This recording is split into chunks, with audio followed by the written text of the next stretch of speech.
Hello and welcome to Week in One. In the next half hour, we'll recap the big stories of the week and we'll take a look at what to expect at the sentencing hearing in the Oscar Pistorius trial. That, of course, is due to start on Monday. Thank you for joining us. I'm Iveka Rangappa.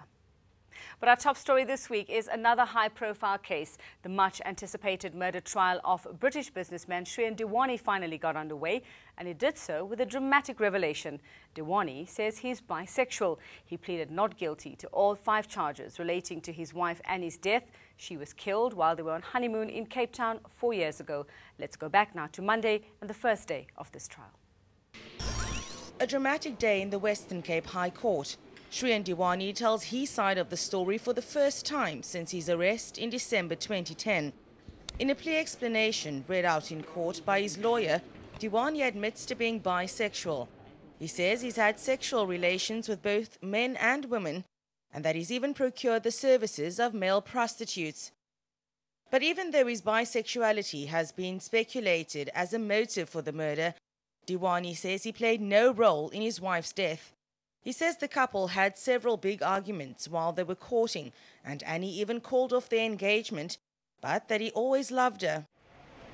But it was the video footage of Annie's lifeless body that shook her family most. The crime scene visuals showed her slumped on the back seat of the abandoned shuttle in which she died. Speaking exclusively to ENCA ahead of the trial, Annie's father said the family has waited 4 years for justice to prevail. The truth. Justice for Annie. That's all we want. That's all we want. Justice for Annie. And she deserves that. She didn't deserve to die the way she went. No. The state's first witness was pathologist Dr. Jeanette Verster. She told the court that Annie had died from a single gunshot wound to the neck, fired at close range. The damage to Annie's spine would have paralyzed her, and she bled to death. After so many efforts put together by the government of South Africa, as well as by the state, including the undertakings that we made to the British government to bring Mr. Dewani, we are happy. It's a milestone that what happened to us, and it shows that how serious we are in terms of bringing justice to the family and the victim, as well as ensuring that the accused gets a fair trial as well. Leanne Jansen, Western Cape High Court. The trial continued on Wednesday and Thursday with more shocking revelations. Dewani admitted he logged onto gay internet sites shortly after Annie's death.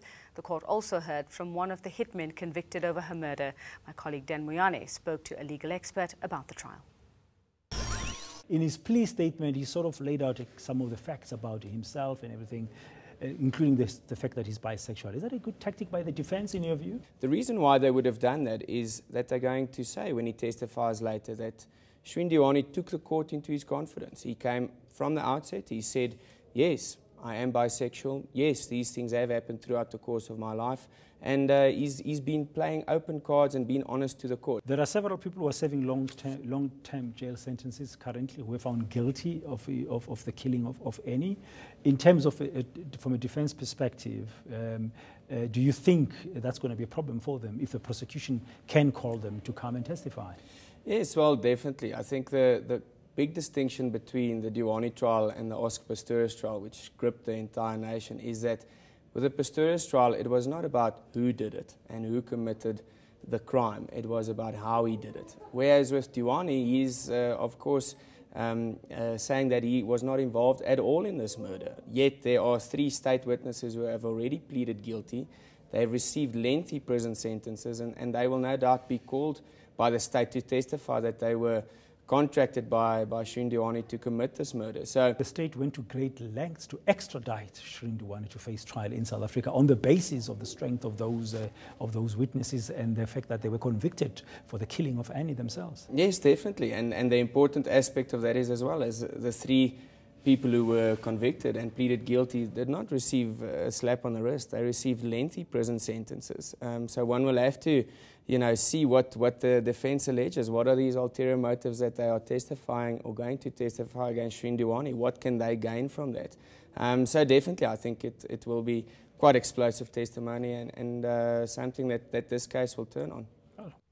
Dewani is expected back in court on Monday. Another court case that made news this week was the successful appeal by rapper Molemo Jub Jub Marohanye and his co-accused Themba Shabalala.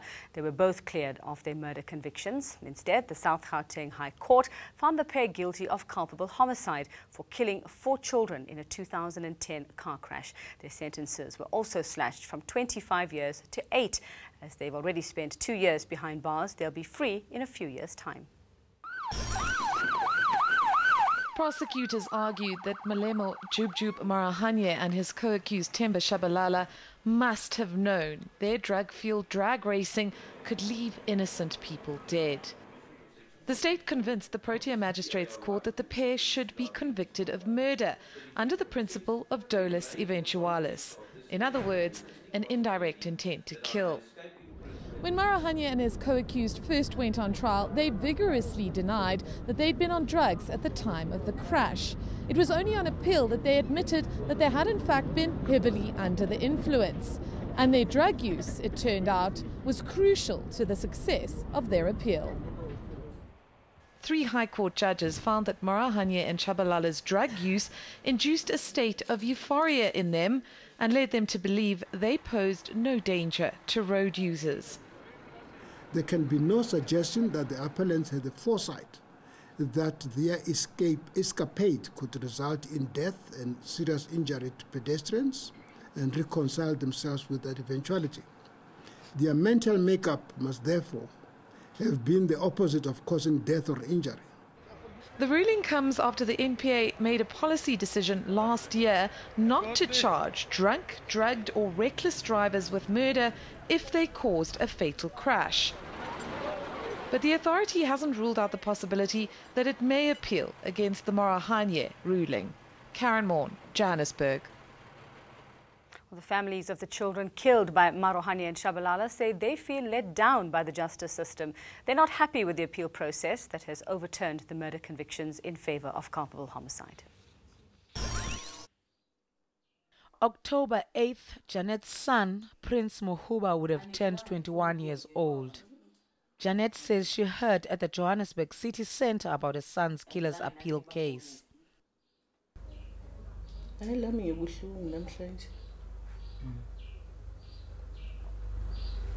Cause today we big day umntwana.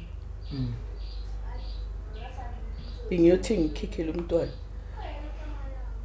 But right now Jub Jub uzophuma after 3 years uzophuma. And nge 20 years bengisethisi nge 20 years. Bengisitshela ukuthi one day it's one day. The day ephuma ejail uzofika kimi uzocela apology. I'm going to accept that. But today I'm so disappointed. Her son is one of the 4 who died in the crash in 2010 when Jub Jub and his co-accused Themba Shabalala plugged into a group of pupils. Mlungi Sitwai's mother says she's very angry and disappointed at the justice system. So ngifuna ukwazi ukuthi kahle kahle because mina ndingumama kaMlungisi andinamali ndihluphekile. Namhlanje sebekwazi uthatha izigqibo ngomphefumulo womntana mina mzali kaMlungisi endandimthola uMlungisi i9 months yonke kodwa namhlanje bayakuthatha izigqibo ngomuntu wabulala umntana nami ethe idrugs notshwala. The 3 mothers say each 8th day of the month since their son's death has been a painful reminder of their loss. Their mothers say the outcome of Jub Jub's appeal exactly 4 years and 7 months later feels like their children have died all over again. Sibongile Mkanipolweni, Protea Glen, Soweto. Well, this case has generated much debate about our drunk driving laws and how much responsibility we should take for our actions behind the wheel. Prosecutors are planning to push for a special law to deal with cases of killer drivers who are under the influence of drugs or alcohol. And South Africans Against Drunk Driving have also called for the Justice Department to review the case. After the break, more top stories from the past week.